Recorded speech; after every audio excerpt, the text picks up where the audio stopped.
Hey guys, in this video we're going to go over 2f4 in the Caro-Kann defense. So the Caro-Kann begins with e4, c6. Typically you see d4, d5. But we're going to look at 2f4. It's a bit of a rare move, but this is something that I've heard from multiple ChessGoals members that they've been seeing this recently. If you're interested, we have a Caro-Kann course. There's a link above, chessgoals.com/Caro-Kann. And we also have a ChessGoals community with a Discord server that you can join. More information, chessgoals.com/join. So what we're going to do in this video is talk about how to combat this 2f4 move, which really isn't a great move by white, but there's a couple variations that we need to know. So our recommendation here is to play 2f5. And at this point, white has three main moves.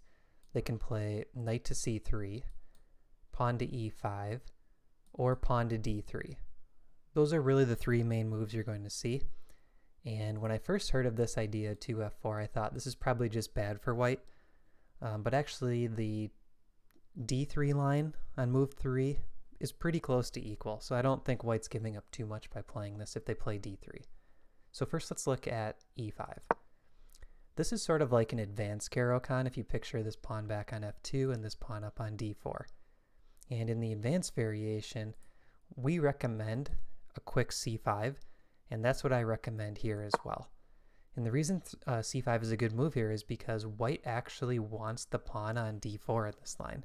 But because our pawn is up on c5, the best case scenario for white is to transpose back into our repertoire with the advanced variation where white plays f4, which is not that good of a line for white.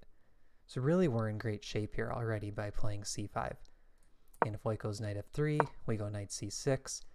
If they end up playing d4, we could pin this knight, applying a lot of pressure on the pawn on d4 right away.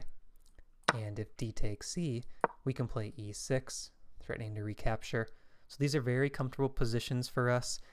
We probably already have a slight advantage, and I think in practical play, these weak pawns on the dark squares as well as the weak squares around the white king definitely give us a chance to play for a win here. So the other options on move 3 are knight c3 and d3. Let's look at knight to c3 next. So this is sort of like the mainline Caro-Kann, the classical, except instead of having f4 up, white usually has d4 up in the center. So the recommendation that we're going to give against knight c3 here is similar to what we recommend against the normal Caro-Kann setup. We're going to recommend d takes e4. After knight takes e4, knight f6, and this is very similar to the Tartakower variation, except this difference in the pawns. So you have to ask yourself, how does this pawn on f4 really help white? If white plays knight takes f6, it does not seem to help white at all from what I can tell. After e takes f, it's probably best for white to go d4 either here or in the next move or two anyways. We're going to go bishop d6, quickly castle. But now here white's already running into a little bit of trouble. If they play bishop d3, the natural move, we have rook e8 check. The king was not able to get castled in time because this extra move, f4. And if white plays a passive move like bishop to e2, we could play queen c7, putting real quick pressure on the f4 pawn. And if a move like g3 is played, now we have bishop h3, and you can see we're really playing for the initiative. We're all over white's position, and they're having a really tough time getting castled. So that's not a great line for white. But then I looked at the database and I realized oftentimes if white plays this line, their idea is to play knight to f2. And there's a little bit of a trick here that we need to be aware of. If we play the natural move bishop f5, white could possibly get away with playing g4. This is probably something that we want to avoid because our opponents will be prepped for it. And it's actually looking like a pretty good line for white.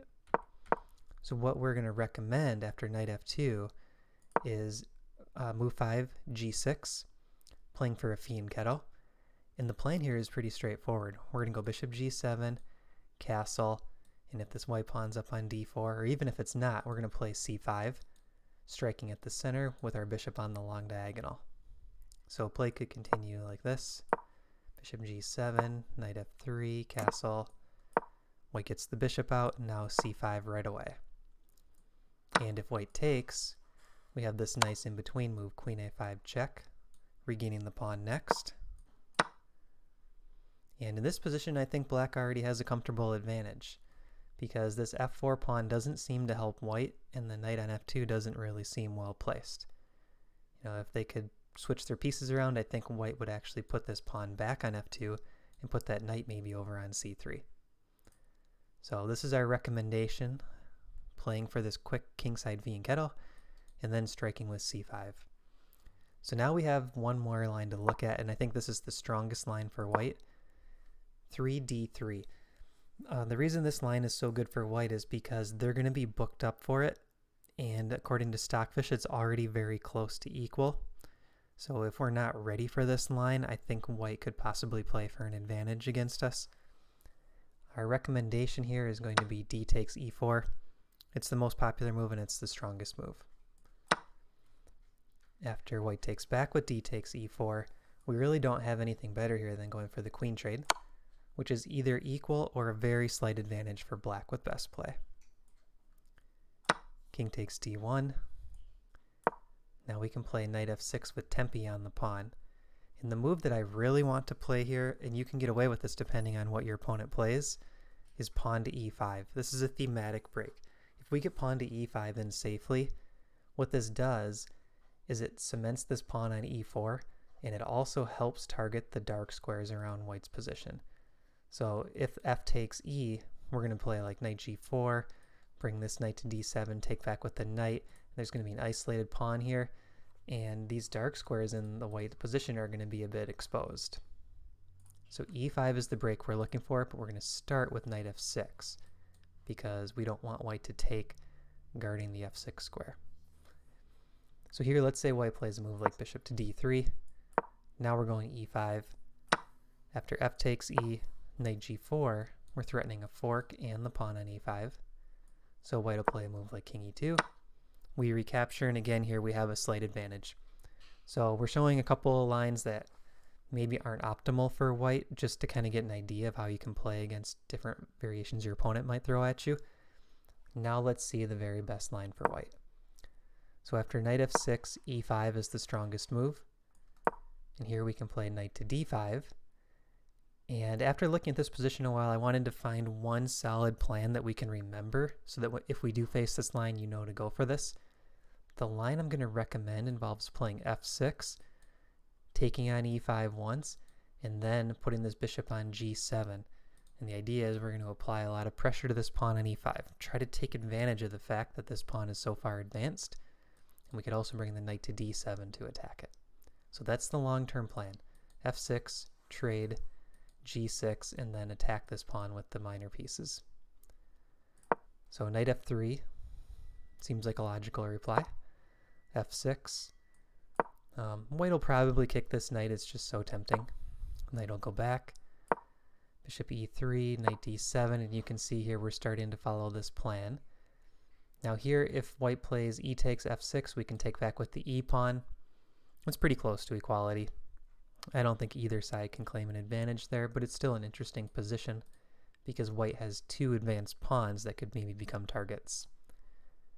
If white plays a move that's natural looking but a mistake, like knight c3, small mistake, we have f takes e, g6, and once we get bishop to g7, and it's already starting to become very difficult for white to guard this pawn. We might win this pawn back very soon and castle kingside.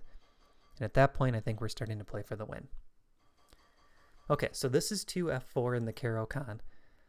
This was not covered heavily in our course. We did look at early f4 lines and some other variations, but I really wanted to make a video just focusing on this exact move order, what happens after 2f4 as a supplement to the Caro-Kann course. So check out the links above. We also have a Patreon where you can get access to our Discord server. We have hundreds of players in there discussing chess improvement. It's really a great place to get new ideas and just focus on sticking to your own study plan, whether it's one that we offer at ChessGoals or if you make your own study plan. I'm in there as well, helping to answer questions and give support for people. And if you like this video, please subscribe to our channel. Thank you for watching. Leave your questions in the comments. We'll see you in the next one.